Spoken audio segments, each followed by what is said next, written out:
2, 1, 2, 3, go!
Hey everybody, my name is Bobby. Welcome to Mile High Church. Thank you so much for spending part of your weekend with us, especially if you're new. Our vision, Oneness Revealed, a world of love, peace, and abundance for all. Our mission, to serve as a spiritual beacon for personal empowerment and global enlightenment. Before we get started today, we want to give you a look at a few things coming up around Mile High Church for you and your family. We have 2 great classes starting this Thursday, February 19th. Revolutionary Love with Casey Fight. Explore spiritual practices of revolutionary love in this 6-week in-person class. Cultivate empathy, resilience, and courageous compassion. and Living Untethered with Jackie Harris. This 5-week class helps release what binds you and live with greater freedom and clarity. Take this class in person or online. One of the great things about having technology is that we can take Mile High Church with us wherever we go. Mile High Church being this spiritual community that helps connect us to what is most important and valuable in our lives. I'm so grateful for all of our digital offerings, our podcast, which is released weekly, that has bonus content as well, our Daily Pearl, which is a positive thought that gets delivered to your email every day, our Minister Insight, which is a mini message that's delivered each Wednesday out there on the internet. Check out all these digital offerings, make Mile High, and more importantly, your spirituality a part of your everyday life. For more information about anything you've heard today, stop by the Event Center or connect with us online at milehighchurch.org. Well, good morning, happy Sunday. You know what? We have Madeline Jasworska here with us. Good morning, everybody. Let's warm up those voices. We're going to put some love in your heart. Okay, we know how to do that. Words will be on the screen. Here we go. Here we go. Think of your fellow man, give him a helping hand, put a little love in your heart. You see it's getting late, oh please don't hesitate, put a little love in your heart, and the world will be a better place, and the world will be a better place for you and me. You just wait and see. Take as the day goes by and still the children cry. Put a little love in your heart. If the world to know, we won't let hatred grow. Put a little love in your heart, and the world will be a better place, and the world will be a better place for you and me. You just wait and you'll see. Wait and see. All around, and if you're feeling down, put a little love in your heart. I hope when you decide, kindness will be your guide. Put a little love in your heart, and the world will be a better place, and the world will be a better place for you and me. You just wait and you'll see. Yeah, put a little love in your heart. Put a little love in your heart. Oh yeah, put a little love in your heart. Just put a little love in your heart. Ooh, yeah. Fantastic, Tom Litch, Maddie Jasworska. So blessed to have you with us today. Thank you to this incredible band. So grateful to have Tom Litch with us, right, Michelle? Oh, most definitely. Welcome to Mile High Church. I was speaking with one of our practitioners recently who told me a story about being in a small group with Delma Teal, a beloved practitioner here and Dr. Rogers' mom. And someone asked her, do you live alone? And Delma responded, I am never alone. To ensue this idea that she knew that God was always with her. And if you get anything from being in this sanctuary in person or online, week by week, we do healing in community this year to remember when we're here that we are never alone and that God is always with us. That's beautiful. Thank you so much, Reverend Josh. Beautiful, beautiful. And we take time each week to allow ourselves to remember the vision and mission that guides and uplifts this beautiful community. And we'd love for you to say those phrases out loud with us now. You'll find them on your screen. Let's start with our vision.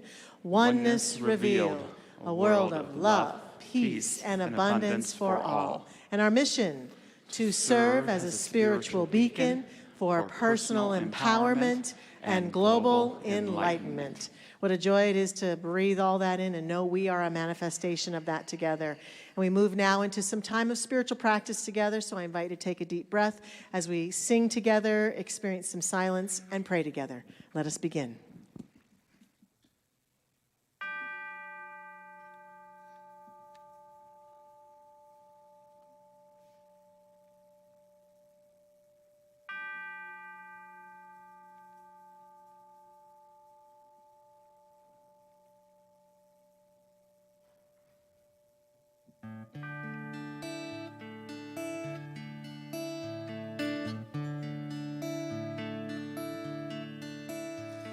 Surely the presence of God is in this place. I can feel the mighty power and the grace. I can hear the brush of angel wings. I see glory on each face. Surely the presence of God is in this place.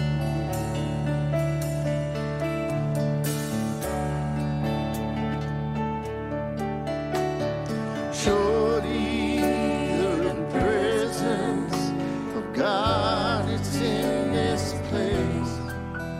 I can feel the mighty power and the grace. I can hear the brush of angel wings. I see glory on each face. Surely the presence of God is in this place.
One God, one life, one love, one presence, one infinite power and source, flowing freely and effortlessly through, in, and as all that is.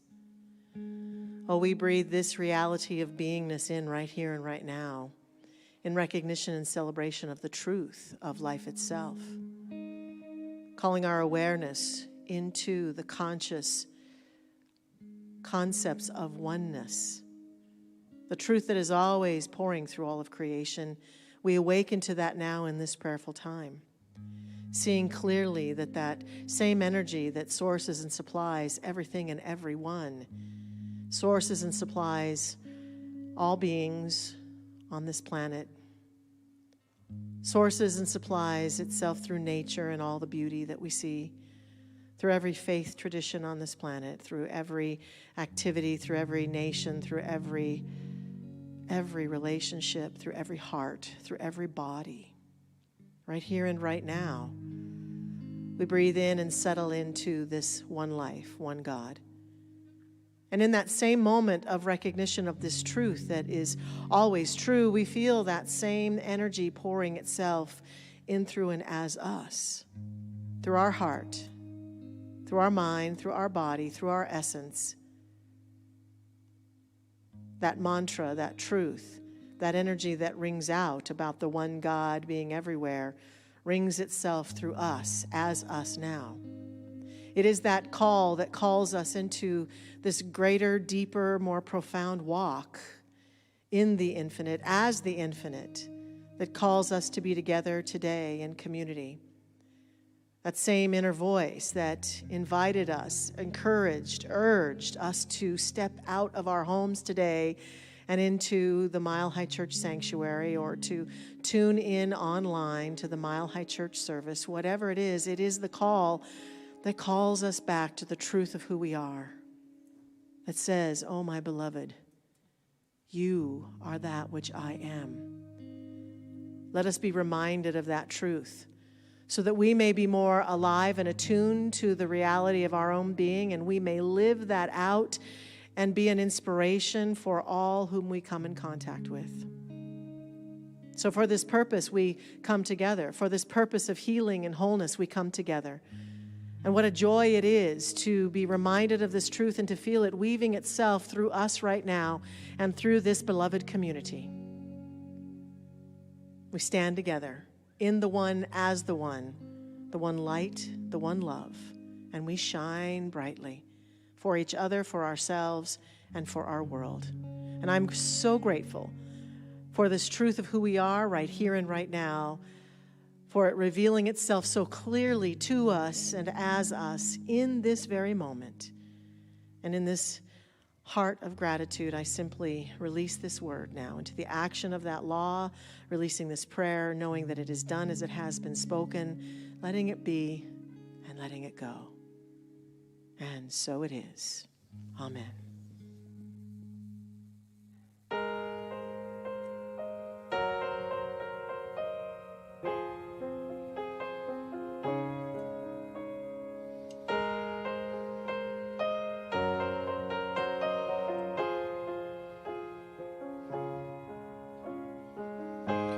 You are so beautiful.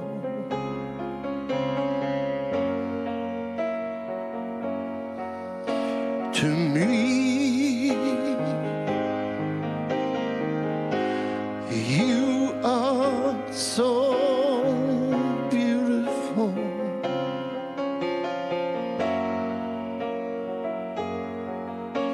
To me, can't you see?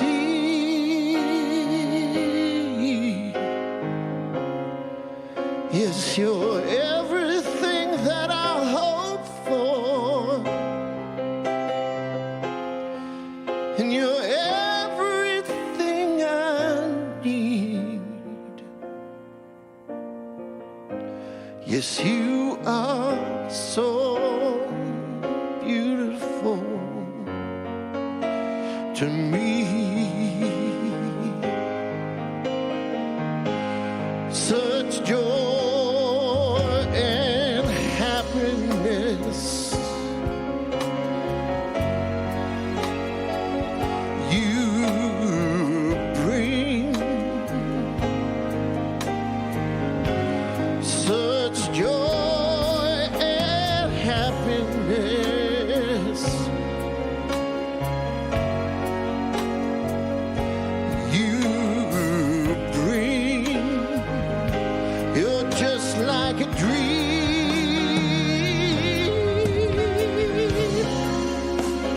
You're the guiding light shining in the night, and you're heaven's gift to me. Yes, you are so beautiful. You are so beautiful.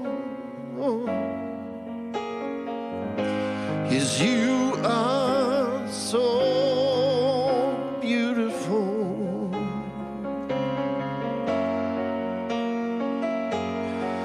To me.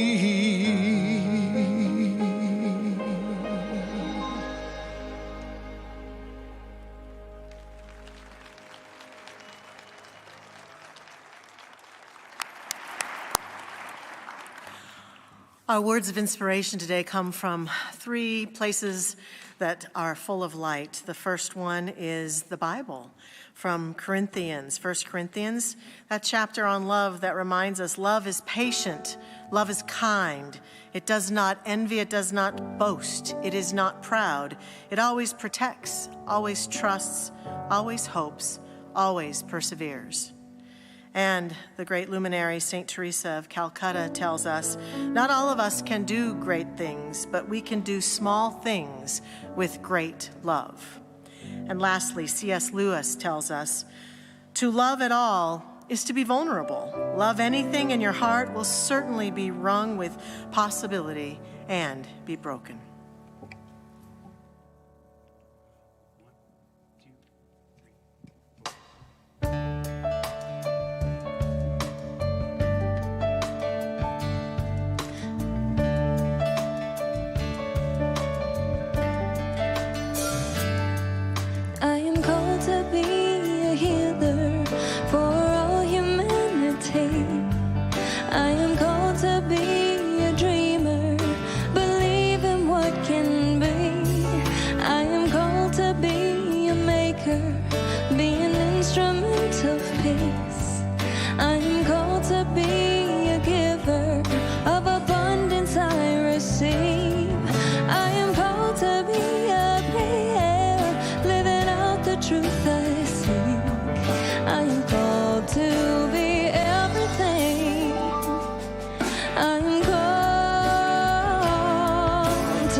We are called to be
Phenomenal.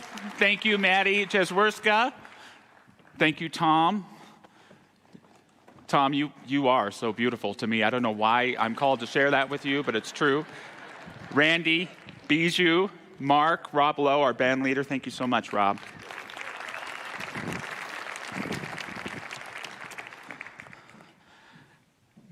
I know that God leads Mile High Church because of leaders like Geraldine Thiel, who stands next to me today. Geraldine has been a practitioner here for over 30 years, and she's been a part of our staff for more than 10 years, and serving most profoundly as our practitioner director these last several years. We have almost 300 practitioners. We are spiritual cats that need a lot of herding, a lot of love, nurturing, and attention, and you've held us together. You led us through this pandemic. You brought us warm, sweet love and tough love when we needed it. You made me a better leader here, and you held me accountable, and I am so grateful for you. And it is time for you to stay a part of Mile High Church, but to retire from your staff role here. And it was so important that we just got to acknowledge you and your incredible service this morning. Thank you. It's been an absolute honor and a complete joy to be in service this way. I love Mile High. I can't wait to come back and just be a participant. Well, kind of, but you know what I mean. Thank you. Thank you, Geraldine.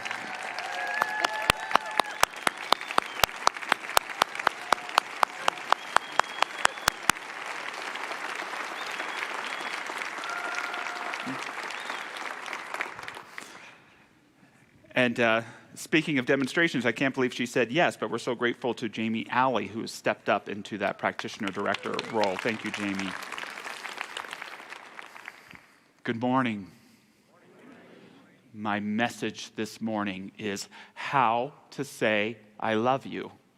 You might think it's in the title.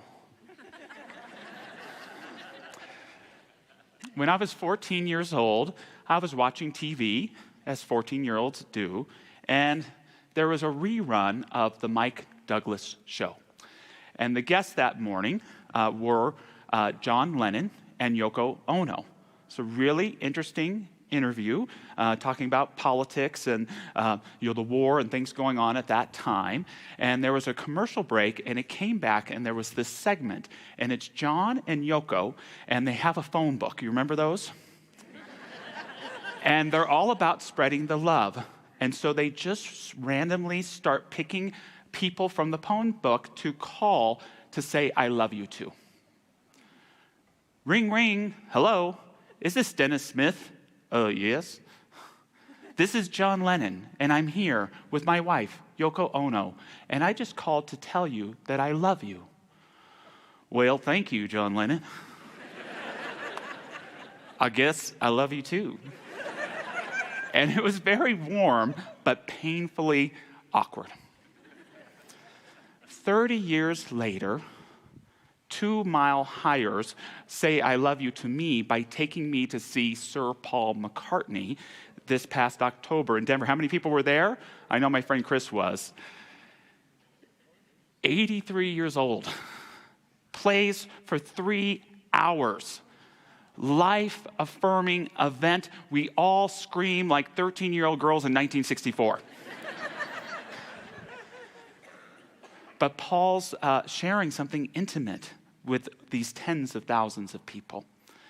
He shares that he and John Lennon never said I love you to one another. John Lennon shot and killed in December of 1980. 3 weeks after I was born, my mom said it was one of the only times she ever saw my father cry. You're going to see me cry probably twice in this sermon this morning. And so I'm taking this information, I'm trying to correlate it with the Mike Douglas show. How come these 2 guys never said, I love you to one another? Was it because they were proper British gentlemen? Right? Was it a machismo thing? I remember several years where my dad and I didn't exchange I love yous. And that I love you hung around me like a neck, like a heavy weight. So much so that I would say my greatest fear at that time was saying, I love you to my dad. I don't know why. The love was there.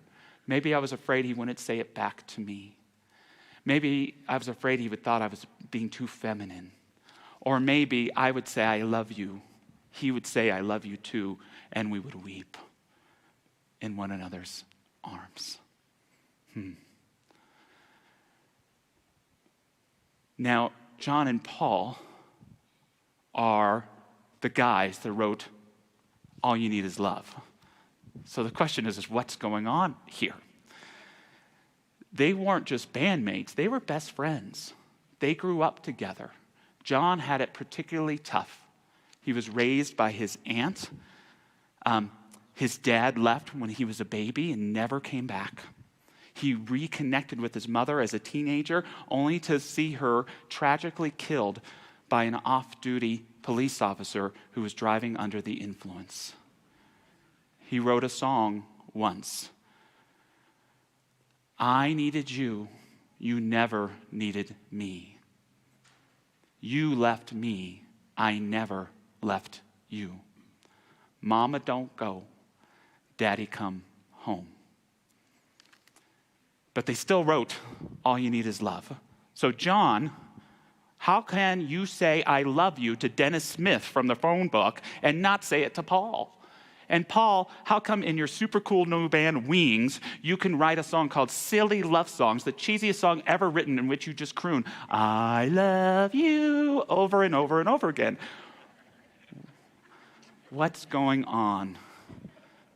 Perhaps there are ways to say I love you without saying it. My favorite definition of love comes from James Thurber. He said, love is what you've been through with somebody. Love is what you've been through with somebody. I love that.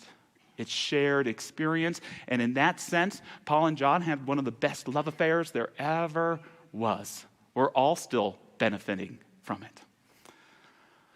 After John's death, Paul, and he shared this at the concert, wrote a song, and I'm going to paraphrase the lyrics.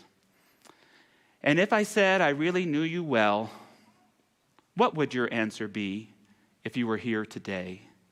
Well, knowing you, you'd probably laugh and say that we were worlds apart if you were here today. But as for me, I still remember how it was before, and I am holding back the tears no more. I love you. My message to you today is to let your love not be a shadow, but the sun. Let your love not be a shadow, but the sun. I'm creating a class for you all. I expect to see you all there next month. It's called the Great American Myths. And it's about, even more so than religion, how the majority of our spiritual lives are shaped by The Wizard of Oz, It's a Wonderful Life, and The Princess Bride. That's what the whole class is about. And from the sacred text, my favorite novel, The Princess Bride by William Goldman, we get a hint about this idea of how to say, I love you. Our hero is the farm boy, Wesley, and our heroine is Princess Buttercup. She taunts him. Well, you never once said you loved me. That's all you need? Easy. I love you. Okay, want it louder? I love you. Spell it out, should I? I-L-O-V-E-Y-O-U. Want it backward? You love I. You are teasing me now, aren't you? A little maybe. I've been saying it so long to you, you just wouldn't listen.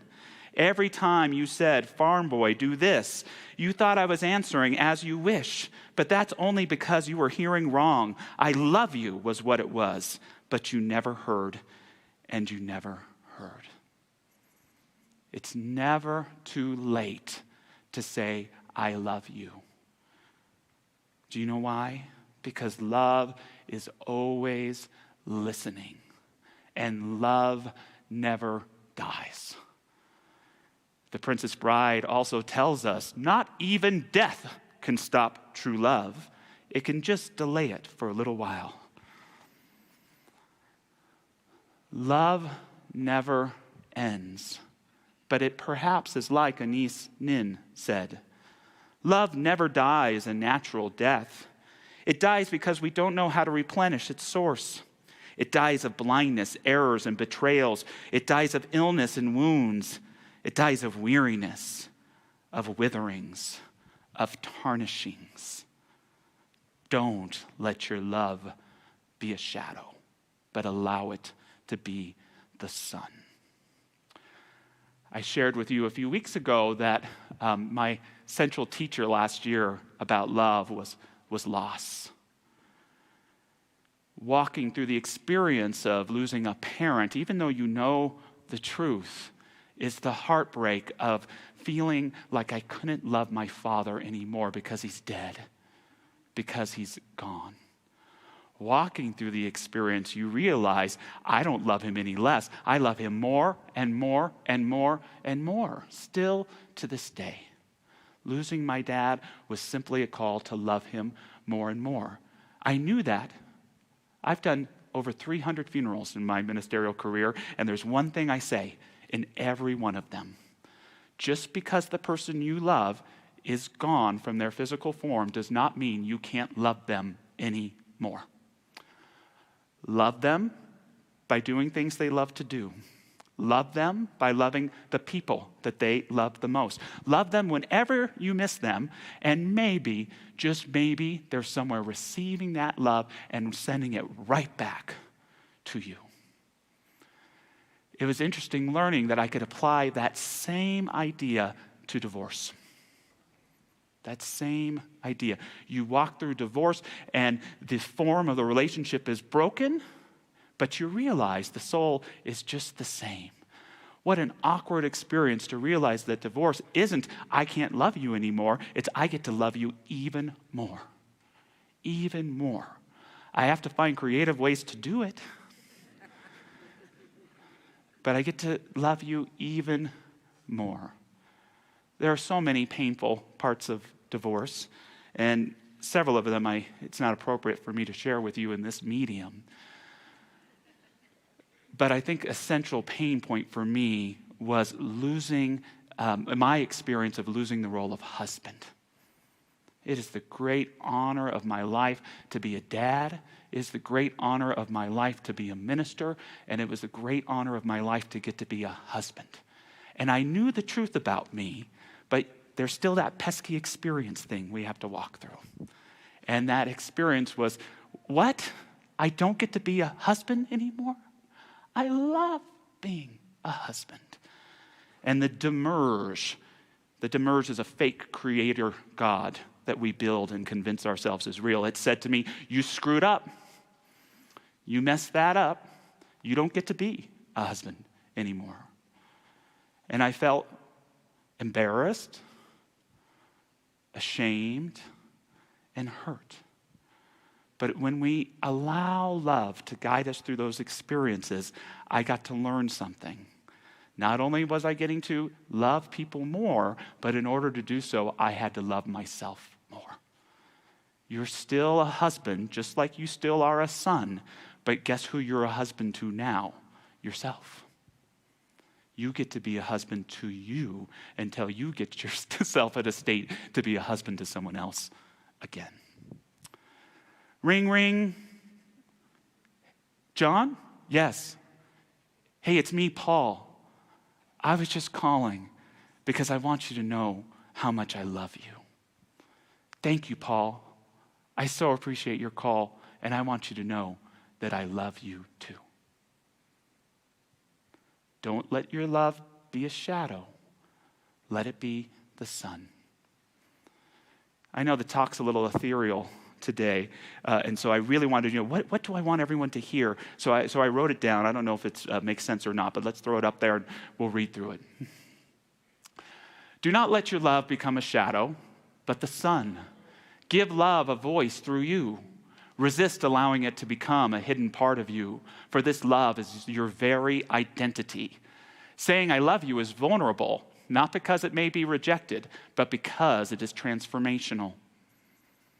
I love you. This means that I am more realized because of you. Loving you has made me who I am.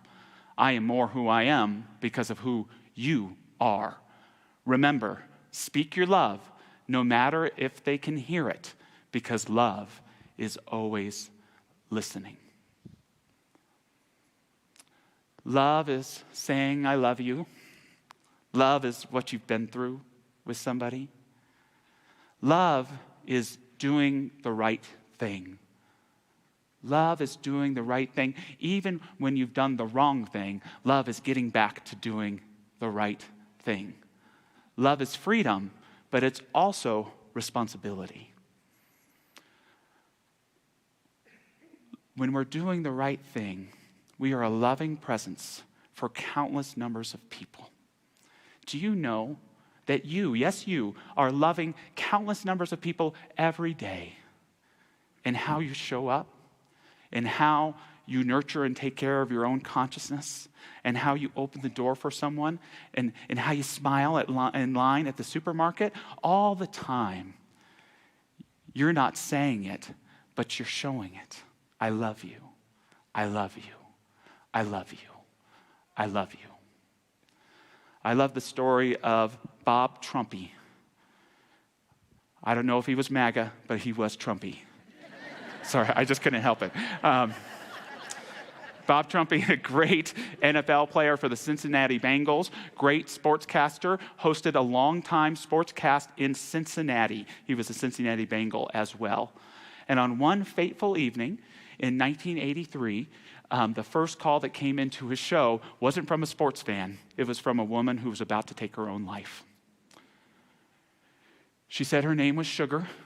She shared that she had a teenage son. She was clearly inebriated and shared that she had a problem with alcohol. She shared that her husband beat her up regularly. She shared that she didn't know how to escape or get out, and that her only choice available to her at this moment was to end her own life, and she needed to tell somebody. Bob's plan for the show didn't happen that day. He stayed on the line, live on the air, with Sugar for 2 hours. I'll share the news report from the next day. November 11th, 1983. Trumpy, who also serves as an NFL commentator for NBC, kept the woman on the line while station manager Randy Michaels called the city's suicide prevention line for instructions and help. He said Cincinnati Bell was unable to trace the call because the woman called in one of the station's buffer lines, used for contest calls. Trumpy spent more than 2 hours trying to get the woman and later her son to reveal their address and phone number. Finally, at about 8:30 p.m. Eastern, Sugar's son revealed their address. The announcer talked with them for several more minutes before Michaels took him off the air. Trumpy then embraced his wife, who had arrived at the station, and sobbed. Don't let your love be a shadow, but the sun. Love is doing the right thing over and over and over again, and you will fall down and you will make mistakes. Get back to doing the right thing, and you will be saying, I love you to whoever you're around. As ministers, we talk to people from time to time who ask the question, what do I say to this person I care about who just lost the person they love the most? What do I say to this person who is facing a terminal illness? The answer, very clear, it doesn't matter what you say. Just be there. In fact, the person is going to be in such a fog that they're not even going to remember anything you say, so why say anything at all? But they will remember that you were there for them. And that will make all the difference in the world. Or as a beautiful congregant shared with me a couple years ago, Dr. Patty's here. She said the most meaningful thing is Dr. Patty called me one day and said, I just called to cry with you. That was the most loving thing that could be done for her in that moment. We have that ability to do the right thing and to be there. But it's another thing to remember about how to say, I love you. You can say, I love you. You can share experience. You can do the right thing. But love is also risk. Love is also risk. What are we risking? Simply our fear about our own becoming. When we're willing to risk and reveal love, we become who we are, which means we are no longer who we were, but who we have now shown up to be. I used to live in Seal Beach, California. I lived right on the beach until that no good Roger Teal called me and said that your home is in Denver, Colorado. Ring, ring. Hey, Roger, this is Josh. I'm sorry I called you no good, and I love you. Thank you. Come on. But every week, I'd go into the ocean, and Heraclitus was right. There's no such thing as stepping into the same river or ocean twice. It's this beautiful experience. It's different every time. And I didn't know until I moved here a powerful story that had happened earlier just between the pier of Seal Beach and the jetty at Long Beach. An incredible young woman by the name of Lynn Cox. She was 17 years old and already a champion long-distance swimmer. She would go each morning to do a long-distance swim from the pier to the jetty every morning before the sun rose. And on this particular morning, something was different. I got in the water in the very early morning before the sun had risen, and the water was pitch black. I started swimming, and I felt the water hollowing out around me and felt like something really big was swimming below. This doesn't sound like love. That sounds pretty terrifying. So she's swimming, and she's feeling this presence there, and she gets closer to the pier where she has a friend. It's an older gentleman who's out there every morning, and they know each other, and he's yelling at her.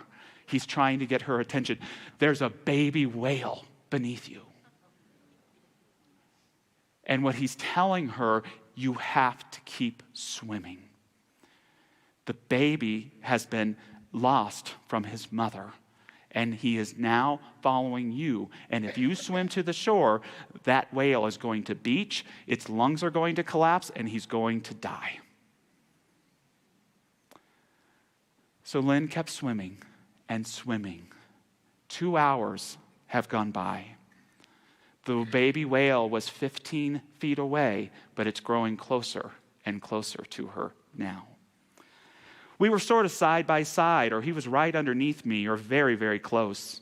And at one point, he just rolled over and looked right at me.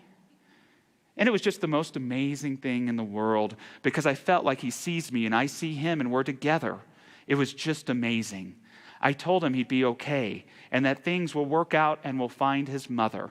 And I'm thinking, oh my gosh, he can't understand my words, but maybe he'll understand the feeling or the intention. Maybe you have someone in your life who isn't capable of understanding your words right now. But perhaps there's that part of them that can feel your heart and your intention. Lynn kept swimming as calls began to go to boats all around the ocean. Keep your eyes out for the mother whale.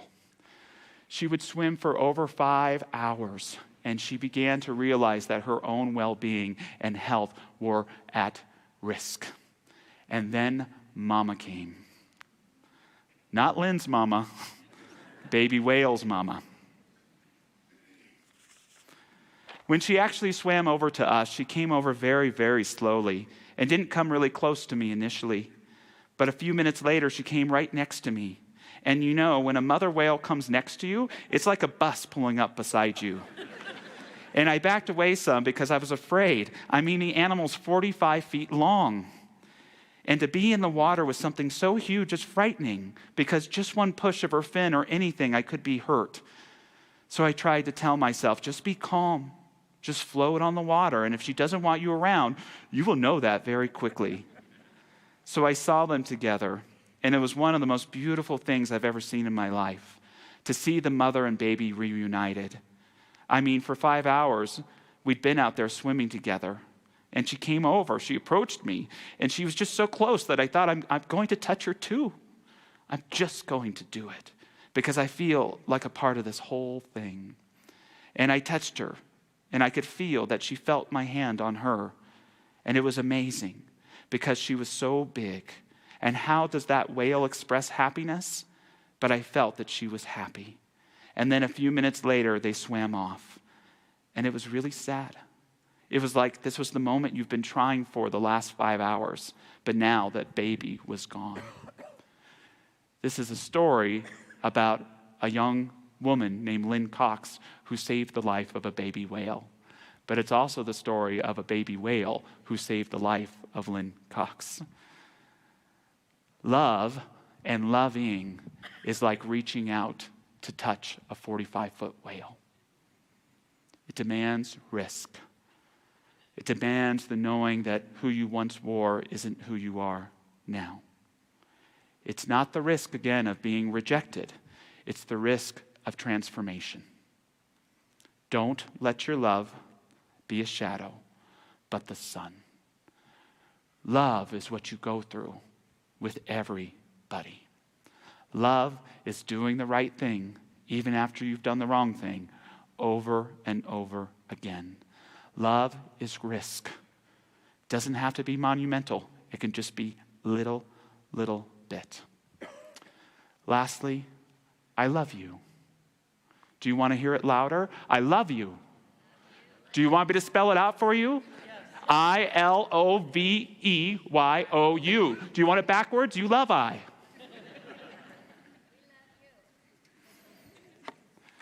As we invite our, thank you. Because we love her so much, I'm going to have Geraldine pray us out. I'm going to invite our practitioners to stand who are here to love you with affirmative prayer after the service today.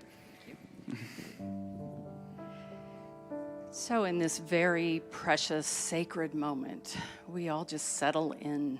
We settle into God, the power, the presence, the oneness of life that is everywhere in everything in everyone, and it is love.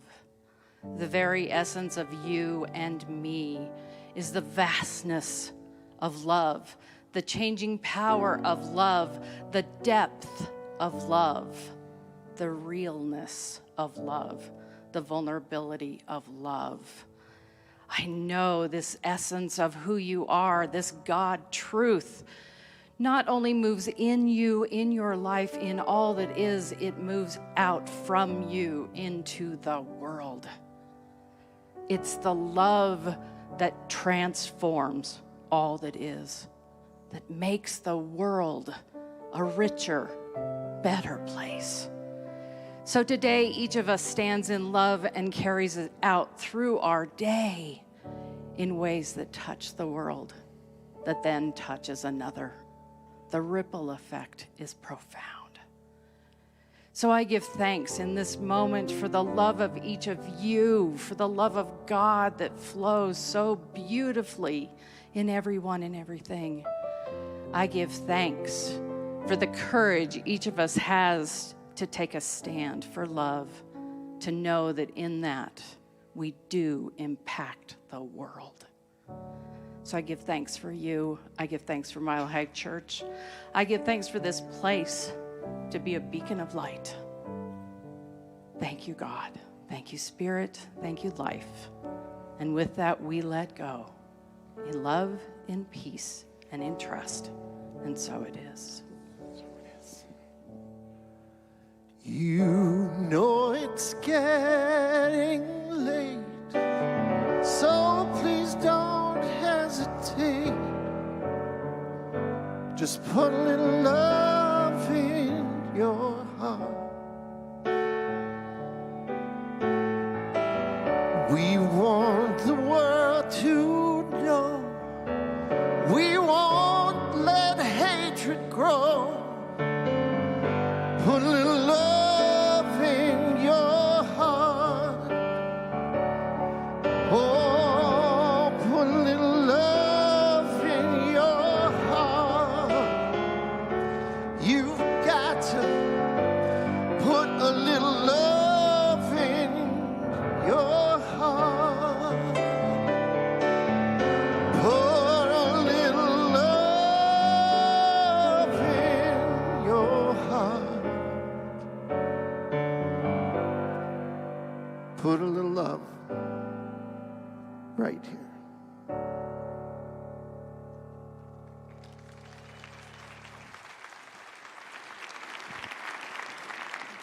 Thank you, Tom. Thank you, Rob. We now move into our time of offering. We're so grateful to have you all with us, and we are so grateful for the abundance and the giving we receive here at Mile High Church. Michelle, it's so good to see you today. You look gorgeous today. Where'd you get that top? It's nothing. I just got it like at a thrift store or something. I don't even know if I paid $1 for it. It's old and ratty, but it's fine. I see. Fine, you know. I just demonstrated what we're going to talk about in our workshop today at 11:30 over in the Vote Auditorium, the power of receivership. And if you're somebody who, when someone compliments you, tries to help you, support you, give you anything, that you find yourself deflecting it, well, you might be deflecting abundance in your life. And so if that is your story, please join me for about an hour and a half, 11:30 to 1 over there. I'd be happy to see you there. I am so excited that you've reignited this financial wellness ministry with us, Michelle. And I think it's about abundance. For a lot of us, it's about healing. It's about healing our relationship with money. And what we want you to know is here at Mile High Church, we have no issues at all receiving your abundance. Yeah. We are so grateful for every dollar you invest in this place. And I'm so grateful to be a part of the stewardship of the spiritual community that takes every dollar that you give very seriously and very sacredly so that we can invest it in co-creating a spiritual community that is transformative in people's lives. Thank you so much for all of your gifts. Thank you. And we love Reverend Josh, don't we? Yeah. So with the abundance of this beautiful message today and service, I invite each one of us just to take a deep breath and consider what we're planning to give and share today. And if you want to put your hand over your heart as we say our blessing together, please join us for our affirmation. Divine love as me blesses and multiplies all that I am, all that I have, and all that I circulate. And so it is.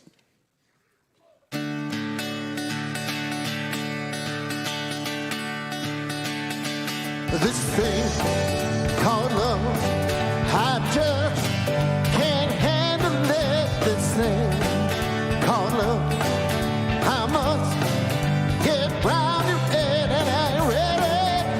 Crazy little thing called love. This thing called love, it cries in a cradle all night. This thing called love, it shakes all over like a jellyfish. I kinda like it, this crazy little thing called love. There goes my baby. She knows how to rock and roll. She drives me crazy. She gives me hot and cold fever, leave me in a cold, cold sweat.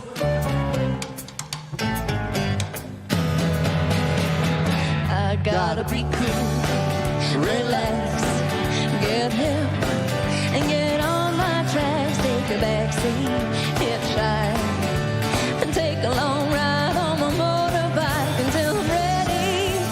Crazy little thing called love. Yeah!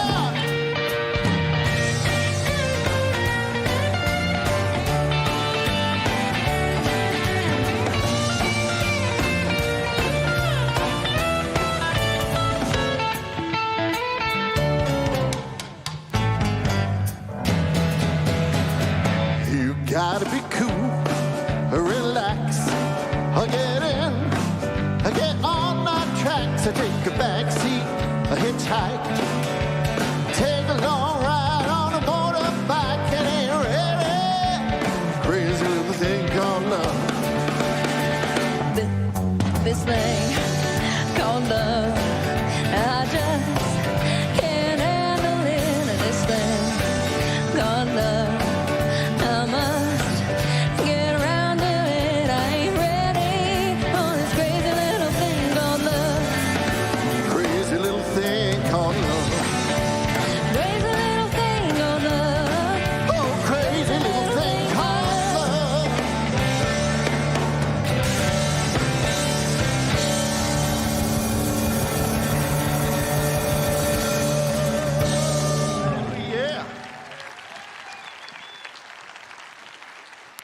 Thanks so much. Beautiful music today. We really appreciate it. Hey, if you're brand new to Mile High Church, whether it's your first day today or you're fairly new to our community, if you haven't stopped by our visitor center, it's right out there in the center of the lobby. It's a really lovely little place with lovely people who would be happy to answer your questions, welcome you officially. They have gifts for you. We hope you'll stop by there and let us welcome you officially. And we hope you'll come back many, many times to join us and be with us. And we've got lots of things going on, don't we? We do. Don't miss today's workshop with Dr. Michelle after services today. And we have 2 great classes starting this week, one with Reverend Casey and one with Reverend Jackie. Check those out. Also so grateful you're leading all of our midweek renewal services on Wednesdays. And this Wednesday is Ash Wednesday, and you're going to be creating a ritual for us. I am. Since it's Ash Wednesday, we're going to do a metaphysical version of that. So if you want to come and celebrate letting go of something for the Lent season, please join us at 6:30 over in the Vote Center. Thank you, Michelle. It's Foundation February. We're so grateful to all of our Nautilus members who remember Mile High Church when they pass away financially. We're so grateful. We're so grateful for our Executive Director, Mark Pino, and you and your team are creating a great workshop for us next week. Thank you. Yes, Josh, thank you so much. Friends, I'm so excited. Next Sunday at 11:30 in the Vote Center, we're going to have legal and financial experts from the Investment Trust Company on campus to speak to you all related to focus on today and be prepared for tomorrow. I hope you'll take the time to join us next Sunday. If you have any questions, please stop by the Foundation's table in the lobby after services today, and we'll be glad to answer those for you. Thank you. Thank you, Mark. Thank you to the board for all that you do. With that, if you'd like, stand with me. We'll say a benediction. Repeat after me. Something wonderful is happening to me right now. It is this thing called love. Love is in my mind, my body, and all that I do. I give thanks for it, and I accept it. Just the way that it is, and just the way that it is not. Thank you, love. Thank you, life.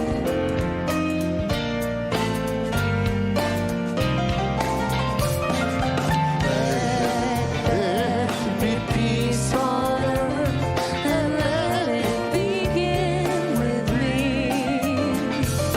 Let there be peace on earth, the peace that was meant to be. With God as our power, family all are we. Let us walk with each other in perfect harmony. Let peace begin with me. Let this be the moment now. With every step I take, let this be my joyous vow. To take each moment and live each moment in peace eternally. Let there be peace on earth, and let it begin with